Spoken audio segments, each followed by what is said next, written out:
going to get down to proper shoe fit. If you look here, we take two different measurements. Oh, I'm just not very good at this, am I? A toe to heel measurement and a ball to heel measurement. If you see, these two people over here have the exact same length of foot from the toe to the heel. But from the ball of the foot to the heel, which is your arch length, this person's foot is longer than this person's foot is. So I would actually put this person into a longer shoe than I would this person, because I need the arch of the shoe to match the arch of the foot. I want the flex of the shoe to happen in the proper position. And I want the toes to be nice and flat in the shoe and not be scrunched up like that. So I look for this scenario inside the shoe when I'm fitting a shoe. People are always concerned about having a little bit of toe room in their shoes, but it's more important that we have the flex point of the shoe happen in the proper position and the arch of the shoe matching the arch of your foot. If it's not matching the arch of your foot, then it's not supporting you.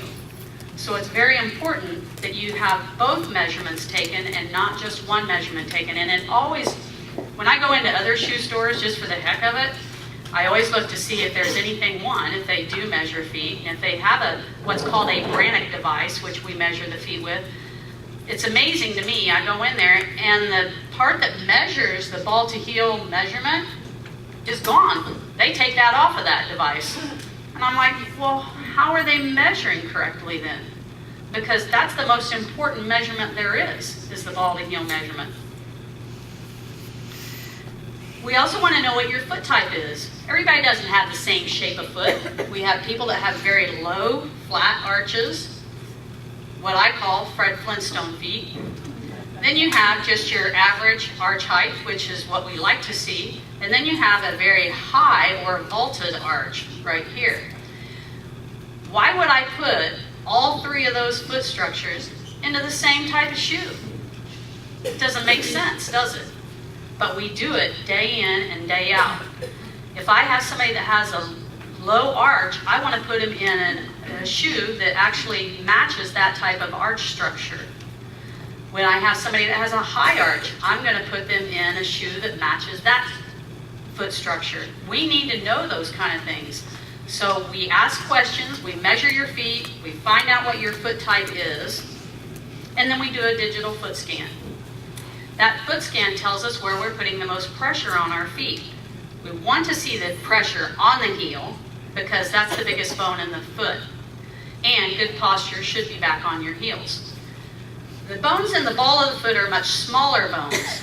So we want that weight to be very evenly distributed across the ball of the foot. Here you see somebody that's got a very flat foot and their arch is actually collapsed so bad you can actually, their ankle is almost laying on the ground. So for that type of person, we definitely, depending on whether their foot is flexible or whether it's a fixed position, tells us also what type of shoe to put them into. If they have a flat foot when they're standing, but a little bit of an arch when they're resting, or I can put them into neutral position and actually create an arch, I want to give them arch support. But some people are actually fixed in their position and that I can't really change. So at that point, all we can do is cushion and support what we can.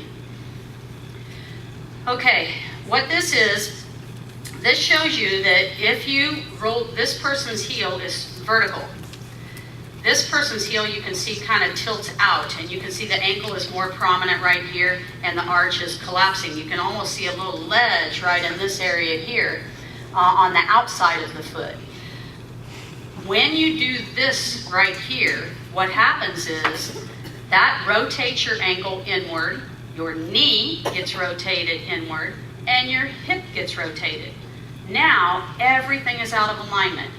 Just like a house, when the foundation starts to soften underneath it, the house gets cracks in it, right? Well, the feet are the foundation to our body. And if that's out of alignment, if the feet are out of alignment, so is everything else. If we can't get the feet in alignment, it's going to be a lot harder to get the rest of the body in alignment. So it's very, very important that we put you into shoes and get that heel in a proper position to take pressure off of the knee, hip, and ankle and the lower back.